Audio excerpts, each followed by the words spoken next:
buenos días y bienvenidos a una nueva edición de Panorama. Dani, cuéntanos cómo está el panorama el día de hoy. Muy buenos días, Sharon. Panorama de la jornada lluvioso, casi tempestuoso, con temores nuevamente por la pandemia en el mundo.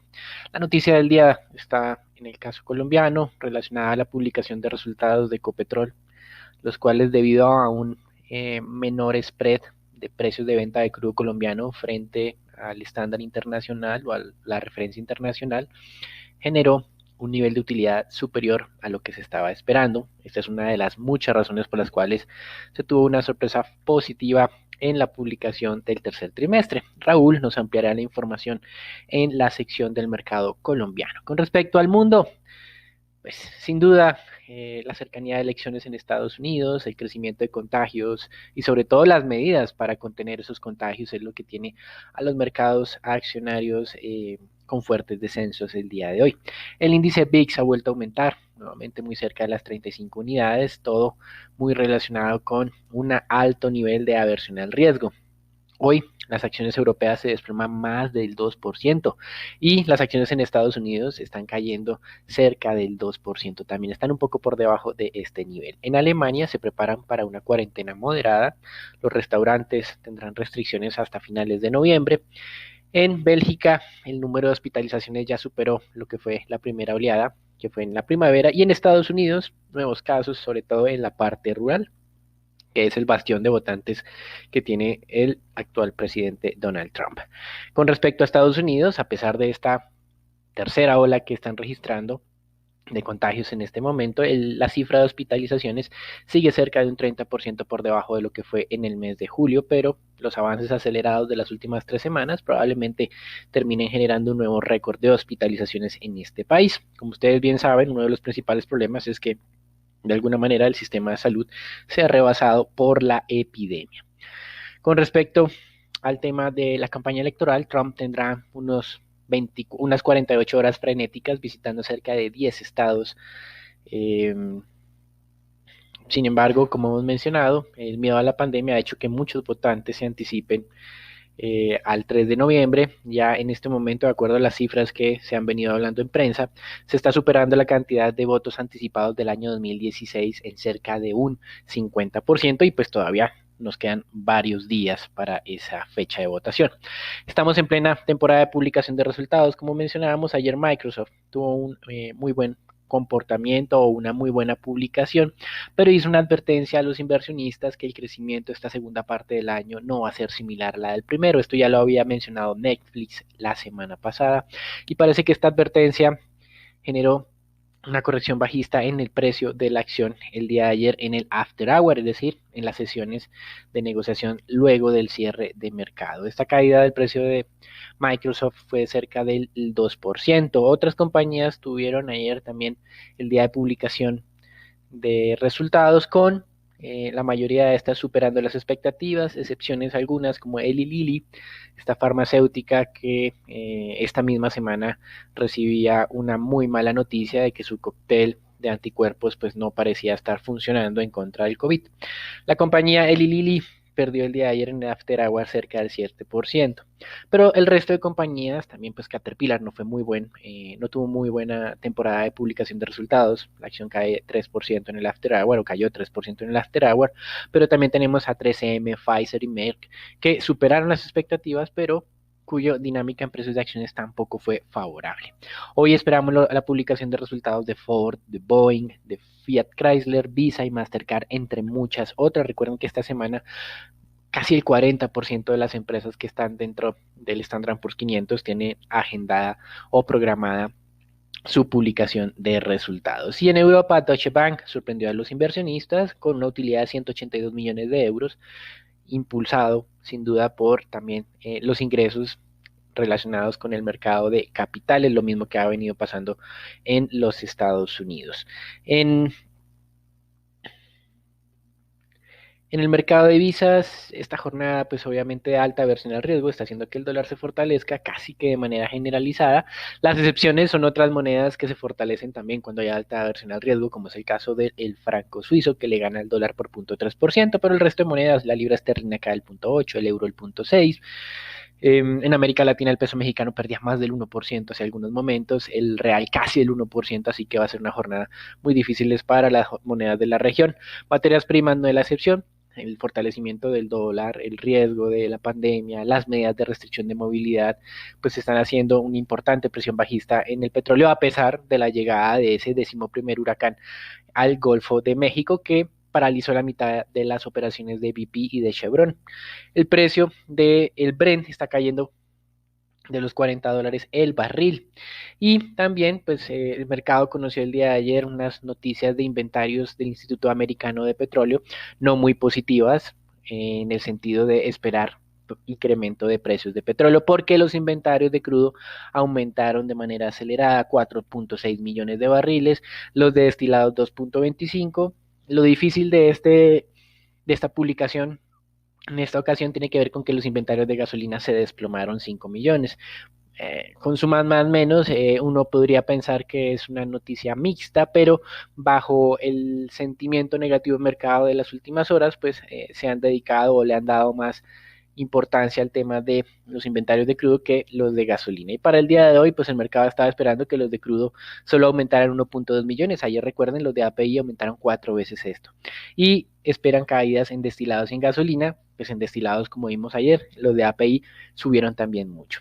Con respecto a temas de demanda, pues sin duda las restricciones de movilidad o lo que está ocurriendo en Europa, pues reduce la demanda de petróleo, pero finalmente hay una buena noticia y tiene que ver con China y es el uso de combustibles para los aviones en vuelos domésticos está nuevamente en niveles prepandemia. La cantidad de vuelos domésticos ha aumentado en China de manera importante porque China ha logrado contener la pandemia, han crecido cerca de un 20% en el último año, los vuelos de carga cerca del 40%, los vuelos internacionales en China también continúan un poco de capa caída, pero solo están a un 5% de lo que se tuvo el año pasado. Así que, si bien es cierto en el mundo como un todo, se habla de una menor demanda, en China por lo menos hay algunas partes que están mostrando una muy buena dinámica. Y en renta fija, lo que hacía falta para mostrar ese movimiento coordinado de los activos de aversión al riesgo. Se están valorizando los tesoros a 10 años, han descendido las tasas 4 puntos básicos esta mañana, están al 0,75. En Europa, que venían descendiendo desde hace rato, nuevamente están en mínimos desde marzo para el caso de los bonos alemanes a 10 años con tasa de negociación de menos 0,64% y los altos niveles de aversión al riesgo están impidiendo que en este momento que los bonos italianos se beneficien, por eso está aumentando el spread entre los bonos alemanes e italianos, pero probablemente de mantenerse esta dinámica en el núcleo europeo, pues más adelante se espera una reducción en los spreads y también beneficio para la periferia europea. Esto es todo por el día de hoy. Recuerden, una jornada muy negativa, por lo menos en su arranque, y lo dejamos con Daniela, Raúl, Nicolás y Sharon para que nos cuenten qué está ocurriendo en el mercado colombiano y específicamente Raúl, que nos cuente con detalles los resultados de la petrolera colombiana Ecopetrol. Gracias, Dani. En Colombia, el gobierno dio luz verde a la renta vitalicia inmobiliaria. Este instrumento que busca la operación conocida como hipoteca inversa, en el sentido que permitirá a los hogares colombianos utilizar el patrimonio inmobiliario para aumentar los ingresos habituales de los adultos mayores, lo cual representa un gran potencial de generación de beneficios económicos y sociales. A esta figura podrían acceder voluntariamente todos los hogares que lo deseen. No existe límite de edad para aplicar a este tipo de renta vitalicia. El hogar interesado en tomar el seguro deberá acreditar la propiedad de un buen inmueble y transferirá a título de pago del precio de la prima dicho inmueble cuando se suscriba el contrato. El monto de la renta periódica será determinado por cada entidad aseguradora y algunas de las principales variables que definirán este monto son el avalúo del bien inmueble y la edad de los beneficiarios. Por otra parte, te cuento que en último debate el día de ayer fue aprobado en la Cámara de Representantes el proyecto que aprueba el acuerdo comercial entre el Reino Unido y Colombia. Esta Este acuerdo, que ya se ha venido hablando en anteriores ocasiones, que ante la salida del país de la Unión Europea busca mantener las condiciones de integración, acceso y relacionamiento que hoy se tienen con ese mercado, donde las exportaciones más importantes hacia Reino Unido son por parte del sector agrícola. FENALCO, por otra parte, pidió al gobierno nacional que adelante el pago de la prima decembrina para evitar aglomeraciones en el comercio durante la temporada de fin de año y contribuir de esta manera a minimizar el riesgo de contagio de COVID-19. Además, hizo un llamado a todo el sector empresarial para que quienes puedan hacerlo voluntariamente se vinculen a esta propuesta. El presidente del gremio, Jaime Cabal, consideró que de llevarse a cabo esta iniciativa contribuiría a incentivar el consumo, la demanda en el próximo bimestre y la reactivación de la economía, el comercio y el empleo. Y por parte de otro gremio, ACOPI, gremio que reúne a las micro, pequeñas y medianas empresas, le solicitó también al gobierno que tome medidas diferenciadas para los productos nacionales e internacionales en el tercer y último día sin IVA de este 2020. Para la agremiación, sería bueno que en la próxima jornada sin IVA tuviera un descuento del 100% del impuesto a productos de fabricación nacional y tan solo de un 40% para los productos que son importados. Esto con el fin de desincentivar las importaciones y ayudar a la reactivación real de la demanda de los productos nacionales, teniendo en cuenta que en noviembre y diciembre son meses donde los productos que más se venden y se mueven son la industria textil, de calzado y juguetería. Y ya para finalizar, una de las recomendaciones que realizó la misión de mercado de capitales, que buscaba que las inversiones que hacen los fondos de pensión en Colombia fueran menos engorrosas, atendiendo a la necesidad de contar con un mercado local mucho más acoplado a las lógicas internacionales. Bajo este contexto, el gobierno nacional expidió un nuevo decreto que establece las reglamentaciones que flexibilizan y otorgan una nueva hoja de ruta para los movimientos que puedan hacer las AFPs en el país.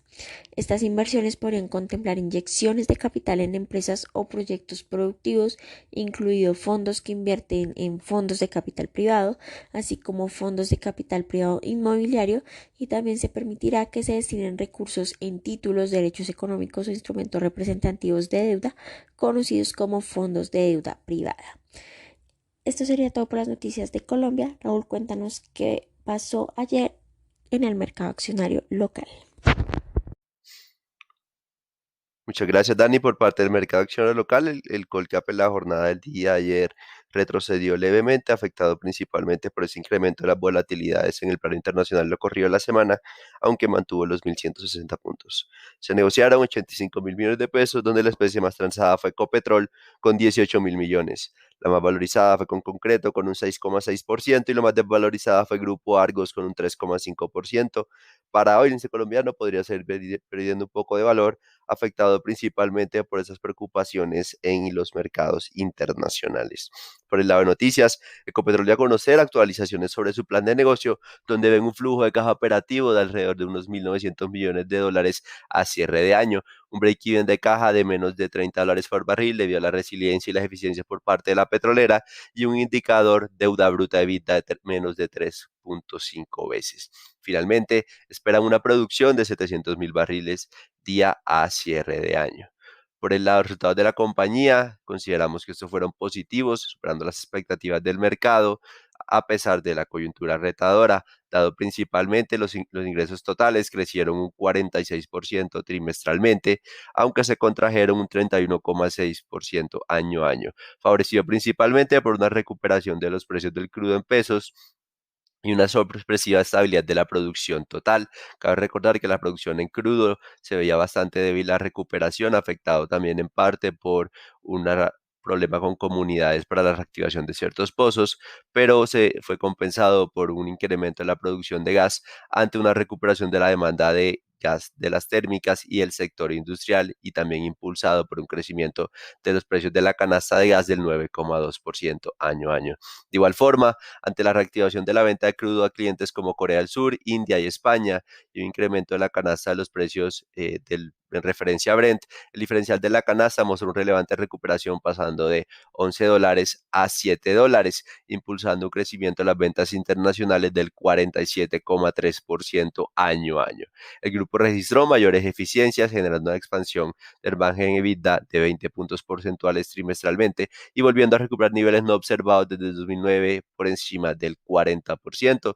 Lo anterior generó un incremento de utilidad que pasó de 25.000 millones de pesos en el 2020 a 855.000 millones de pesos en el presente trimestre, aunque se mantiene a niveles distanciados previos a pandemia, el cual tiene una contracción del 71,6% año a año.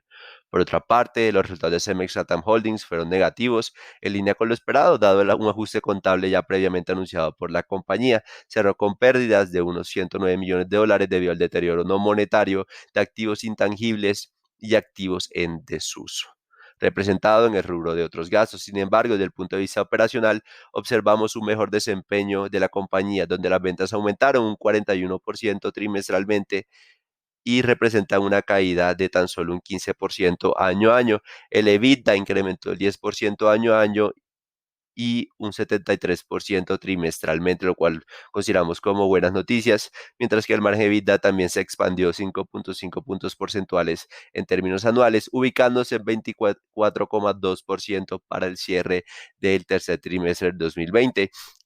Consideramos como positivo la noticia: la reactivación gradual de la economía colombiana se reflejó en una mejora de 41% de los volúmenes de cemento en términos trimestrales, y en la comparación anual los volúmenes caen un 7%.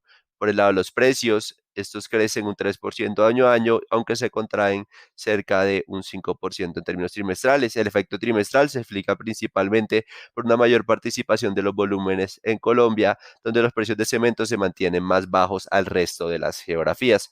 Por parte de los volúmenes de concreto y agregados, esos se recuperaron notoriamente del bajo desempeño del 2T, aunque siguen presentando una caída del 23% y 35% en términos anuales. En resumen, Cemex muestra mayor recuperación desde el punto de vista operacional. Sin embargo, estos ajustes contables realizados por la compañía previamente generaron pérdidas un poco altas sobre los resultados. Bueno, Nico, cuéntanos cómo amanece el dólar el día de hoy. Buenos días, Raúl, muchas gracias. Soy Nicolás de Francisco y vamos a hablar del dólar. En la jornada de ayer, el volumen transado fue de $708 millones, un incremento superior al 13% con respecto a la jornada inmediatamente anterior. La tasa de cierre fue de 3.809 pesos con 60 centavos, donde el peso colombiano se valorizó en 14 puntos básicos con respecto a su par estadounidense. El precio medio durante la jornada fue de 3.809 pesos con 70 centavos, el mínimo de 3.802 pesos y el máximo alcanzado de 3.816 pesos con 89 centavos. Para el día de hoy esperamos soportes hacia los 3.800 y 3.790 pesos y resistencias hacia los 3.820 y 3.830 pesos. Los dejo con Sharon para los temas de renta fija. Buenos días, Nico. Y tras una jornada de toma de utilidad experimentada el día lunes, el mercado local tomó un descanso y tanto la curva T tasa fija como la TSUR se valorizaron medio básico y 0,8 puntos básicos respectivamente, a pesar de que se observó desvalorizaciones en el segmento largo. En la curva en pesos se mantuvo el buen comportamiento generalizado alrededor de todos los nodos de la curva, que logró estas leves valorizaciones en la jornada. Sin embargo, los 24 y los 28 no presentaron variaciones y cerraron en 3,6% y en 5,2% respectivamente. El día de hoy será la última subasta de TES en pesos del mes por parte de la Nación, que buscará 650.000 millones de pesos en noviembre del 27, octubre del 34 y octubre del 50. La jornada de hoy entonces podría evidenciar valorizaciones leves a medida que las curvas siguen el comportamiento de los tesoros, que continúan valorizándose por la mayor aversión al riesgo mundial. Ya por el lado de deuda corporativa se negociaron solo 2.000 millones a través del sistema transaccional y unos 700.000 millones por registro. Lo más transado continúa siendo tasa fija del 20, del 21, IPC del 22 y del 21. Por el lado de noticias, el día de ayer Grupo Bolívar emitió 1 billón de pesos en bonos ordinarios AAA, recibió demandas por 1.4 billones de pesos, que es un bid to cover de 1.79 veces. Los IPCs a 5 años cortaron al 1.65%, los IPCs a 10 años en 2.66% y los VR a 25 años en 3.79%. El día de hoy, Grupo Argos buscará 180.000 millones de pesos en bonos ordinarios AAA en IPC a 7 años por medio de una demanda en firme de los títulos y que deberán ser pagados en especie con bonos ordinarios en circulación del mismo emisor con vencimiento el 10 de septiembre de 2024. Eso fue todo por nuestro panorama lluvioso del día de hoy. Gracias por acompañarnos y los esperamos mañana en una nueva edición.